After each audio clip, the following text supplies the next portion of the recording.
Hello दोस्तों, मेरा नाम आदित्य सिंह है और आज के वीडियो में हम पीएच स्केल के बारे में समझेंगे। अभी तक के वीडियो में हमने कौन सा चैप्टर कवर कर रहे हैं? साइंस का एसिड, बेस एंड सॉल्ट। पिछले वीडियो में हमने एसिड और बेसिस का डिफरेंस समझा था और आज के वीडियो में हम देखेंगे पीएच स्केल। दोस्तों, ये पीएच स्केल एक स्केल होता है जिसमें हम मेजर करते हैं एसिड और बेस। हमें ये ध्यान रखनी है कि इसमें हमने क्या मेजरमेंट करनी है, एसिड और बेस। इसकी जो वैल्यू होती है 0 से लेके 14 तक इसकी रेंज होती है।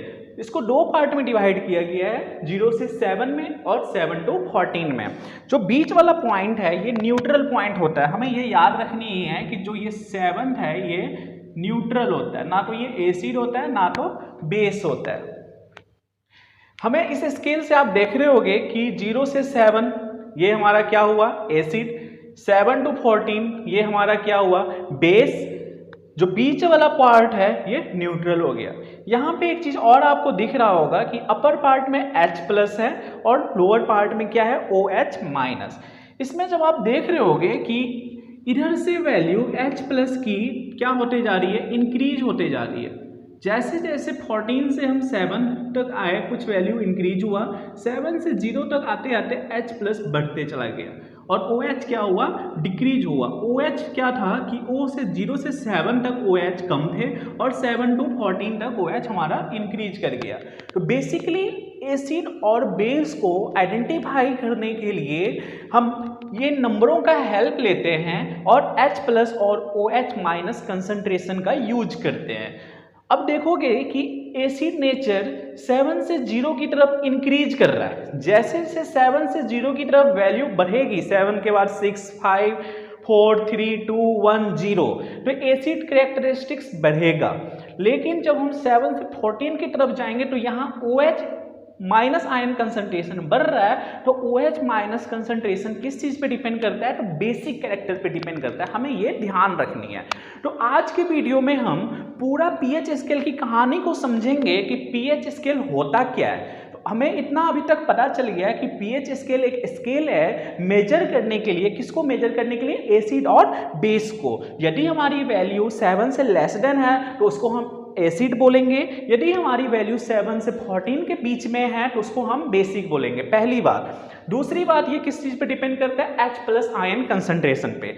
H+ आयन कंसंट्रेशन यदि इंक्रीज करेगी तो एसी कैरेक्टरिस्टिक्स भी क्या होगा, इंक्रीज होगा। और वहीं पे OH- आयन कंसंट्रेशन इंक्रीज करेगा तो बेसिक कैरेक्टरिस्टिक्स क्या होगी, इंक्रीज होगी। तो ये हमें समझ में आ गई दो बात कि हमारा एसिड और बेस किस चीज पे डिपेंड करता है पीएच स्केल में, तो वो कंसंट्रेशन पे डिपेंड करता है। और किस किस के कंसंट्रेशन पे, H+ और OH- आयन के। तो इस पे आपको बोर्ड पे आपको हर एक पॉइंट हम समझेंगे आज, और इसके बाहर कुछ नहीं है। पीएच स्केल का कहानी यही है। जो हम पॉइंट, जो 9 के 9 पॉइंट हैं, ये हमें यदि अच्छे से समझ में आ गई तो पीएच स्केल बहुत आसानी से हम अपने क्लास में टीचर को समझा सकते हैं या पेपर में हम लिख सकते हैं। तो हम आपको आज बता रहे हैं कि देखो, पहला पॉइंट क्या है कि a scale for measuring H+ ion concentration in a solution is called pH scale. और वह स्केल जो मेजर करता है H+ आयन कंसंट्रेशन सॉल्यूशन में, उसको हम क्या बोलते हैं, उसको पीएच स्केल बोलते हैं। अब इसमें P जो है वो P का मतलब क्या है, P मतलब होता है पावर। जो पीएच में P का मतलब हुआ पावर और H का मतलब हुआ H+ आयन। अब देखो, measure pH generally from 0 to 14। यदि आपकी वैल्यू 0 है तो वो क्या होगा, काफी ज्यादा एसिडिक होगा। क्यों? क्योंकि आप H+ आयन कंसंट्रेशन देख रहे हो इधर बढ़ रहा है, मतलब 0 पे आके ये H+ आयन मैक्सिमम हो रहा है, इसीलिए 0 पे ये काफी एसिडिक होगा। और वहीं पे बेस पे बात करो तो 14 तक आते आते OH काफी बढ़ गया है, तो यहाँ पे ये 14 पे ये काफी वेरी बेसिक होगा। क्लियर है थर्ड पॉइंट।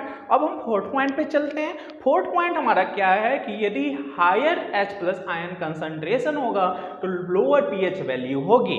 मतलब हम पता है कि यदि हम पीछे की तरफ डिक्रीज करें तो हमारा H+ आयन बढ़ते जा रहा है, मतलब पीएच की जितनी कम वैल्यू होगी हमारा H+ आयन उतना क्या होगा, ज्यादा होगा। ये पॉइंट क्लियर हुआ। दूसरा, the pH of neutral solution is 7। अभी आपको वीडियो शुरू होने से पहले, वीडियो के शुरू में ही मैंने आपको बताया था कि ये pH 7 जो पॉइंट है ये किसको बोलते हैं, न्यूट्रल। तो ये भी पॉइंट क्लियर हुआ आपको कि pH ऑफ न्यूट्रल सॉल्यूशन क्या होता है, 7। अब नेक्स्ट पॉइंट की हम बात करते हैं, the strength of acid and base depend upon the number of H+ ion and OH- ion produce respectively. Strength acid का हो चाहे बेस का हो, ये किस चीज पे डिपेंड करता है, H+ और OH- आयन पे डिपेंड करता है। अब अगली पॉइंट की बात करते हैं, acid that give rise to more than H+ ion are said to be strong acid. वह एसिड जो ज़्यादा से ज़्यादा H+ आयन देगा उसको हम स्ट्रॉन्ग एसिड बोलेंगे, और वह एसिड जो लेस H+ आयन देगा उसको हम वीक एसिड बोलेंगे। तो ये एसिड का खेल पूरा था। ये हमने इधर के पॉइंट देखे। अब ये 6 देखो, वैल्यू लेस देन 7, ये 7 से कम जो वैल्यू शुरू में ही आपको बताया था, ये क्या होता है, एसिडिक सॉल्यूशन होता है। और पीएच वैल्यू जब 7 से 14 की तरफ इंक्रीज करती है तो OH- कंसंट्रेशन भी इंक्रीज करेगा, तो अल्कली मतलब बेसिक सॉल्यूशन भी क्या होगी, इंक्रीज होगी। तो ये था पूरा कहानी हमारा पीएच स्केल पे। अब आगे हम और भी देखते हैं, कुछ जनरल टर्म होता है, उसकी कुछ ना कुछ पीएच की वैल्यू होती है, जैसे मिल्क हो गया, ब्लड हो गया, ठीक है, टूथ ऑफ डिके हो गया, इन सब का हम पीएच स्केल की वैल्यू देखेंगे। कभी कभी डायरेक्ट पेपर में हमने पूछ लेता है कि ब्लड का पीएच कितना होता है, वाटर का पीएच कितना होता है, मिल्क का पीएच कितना होता है। अब हम वो टेबल के हिसाब से समझेंगे। कुछ एलिमेंट है, कुछ सब्सटेंसेस हैं, उनकी पीएच वैल्यू का ये रेंज है। ये एग्जाम के पॉइंट ऑफ व्यू से कभी डायरेक्ट क्वेश्चन पूछ लेता है कि अच्छा बताओ ब्लड एंड टीयर्स का पीएच वैल्यू कितनी होती है, गैस्ट्रिक जूस का कितना होता है, लेमन जूस का कितना होता है। तो ये हमें याद रखनी है कि उस सब्सटेंसेस के हिसाब से पीएच कितना होता है। तो गैस्ट्रिक जूस का पीएच कितना होता है, 1, लेमन जूस का पीएच कितना होता है, 2.5, विनेगर का कितना होता है, 3, वाइन का कितना होता है, 3.5, टोमेटो जूस का कितना होता है, 4.1, एसिड रेन बारिश की पानी का पीएच 5.6। ये सब सारे क्या है, एसिड के अंदर आएंगे, क्योंकि इन सब की वैल्यू 7 से कम है। यूरिन, जो हमारा यूरिन होता है वो भी एसिड होता है, उसकी पीएच वैल्यू कितनी है, 6, मिल्क 6.5, और प्योर वाटर का कितना होता है, 7, जो ब्लड होते हैं और आंसू होता है उसका 7.4 होता है, और लाइम वाटर जो होता है उसकी पीएच वैल्यू 11 होती है। तो आपने ये देख लिया कि जो 7 से यहाँ से लेके यहाँ तक 7 से कम वैल्यू है तो ये एसिड हो गए, और जो 7 से ज़्यादा वैल्यू है ये हमारा क्या हो गया, बेस हो गया। चाहे ब्लड टीयर्स हो चाहे लाइम वाटर हो, ये हमें बेस देगा। अब कुछ नेचुरल सोर्सेस हैं और उसका एसिड हम जानेंगे, जैसे कि विनेगर एसिटिक एसिड होता है, ऑरेंज साइट्रिक एसिड, टेमराइंड टार्ट्रिक देखेंगे तो टेमराइंड क्या होता है, टार्ट्रिक एसिड हो गया, टोमेटो ऑक्जेलिक एसिड, सोर milk lactic acid, lemon citric acid, और एंटेस्टिंग मेथेनोइक एसिड, और नेटल भी मेथेनोइक एसिड। ये नेचुरल सोर्सेस हैं, ये एसिड का नाम है। कि विनेगर क्या होता है, acetic, orange citric, tamarind tartaric, tomato oxalic, sour milk lactic, lemon citric, और एंटेस्टिंग मेथेनोइक और नेटल मेथेनोइक। ये हमारे कुछ नेचुरल सोर्सेस हैं और उनका ये एसिड का नाम है। तो ये हमने अभी तक पीएच स्केल की सारी कहानी को समझ लिया, सारे कॉन्सेप्ट को समझ लिया कि कैसे हम H+ आयन कंसंट्रेशन को देखते हैं और OH- आयन कंसंट्रेशन को देखते हैं, और कैसे हम फाइंड करते हैं कि कौन सा कैरेक्टर कितने से कितने के बीच में एसिड होगा और कितने से कितने ग्रुप के बीच में वो बेसिक होगा।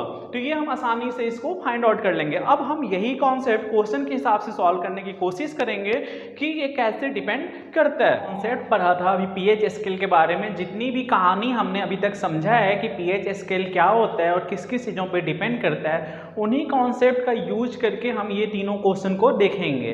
पहला क्वेश्चन देखो, why does distilled water not conduct electricity whereas rain water does. पहला क्वेश्चन क्या है कि डिस्टिल्ड वाटर इलेक्ट्रिसिटी को कंडक्ट नहीं करती है जबकि रेन वाटर करती है।